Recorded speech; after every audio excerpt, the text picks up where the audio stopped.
വയനാട് സുഗന്ധഗിരി മരം മുറിക്കൽ കേസിൽ നടപടിയായിരിക്കുന്നു. വകുപ്പ് തല നടപടിയാണ് ഉണ്ടായത്. റേഞ്ച് ഓഫീസർ കെ നീതുവിനെ സസ്പെൻഡ് ചെയ്തു. വനം വിജിലൻസ് മേധാവിയുടെ അന്വേഷണ റിപ്പോർട്ടിന്റെ അടിസ്ഥാനത്തിലാണ് നടപടി. വയനാട്ടിലെ സുഗന്ധഗിരി മരമുറിക്കൽ കേസിൽ ഉദ്യോഗസ്ഥർക്ക് നിർണായക പങ്കുണ്ടെന്ന വനം വിജിലൻസ് മേധാവി ഡോക്ടർ ചന്ദ്രശേഖരന്റെ അന്വേഷണ റിപ്പോർട്ട് കഴിഞ്ഞ ദിവസം പുറത്തു വന്നിരുന്നു. ഇതിന് പിന്നാലെയാണ് കർശന നടപടി ആരംഭിച്ചത്. ആദ്യഘട്ടത്തിൽ റേഞ്ച് ഓഫീസർ കെ നീതുവിനെയാണ് സസ്പെൻഡ് ചെയ്തത്. ആകെ 18 പേർക്കെതിരെയാണ് നടപടിക്ക് ശുപാർശ.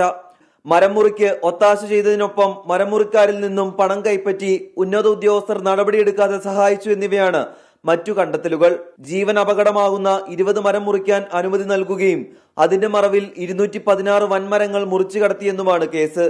DFO A Shajna, flying squad range officer, deputy range officer എന്നിവർക്കെതിരെയും ഉടൻ നടപടിയുണ്ടായേക്കും.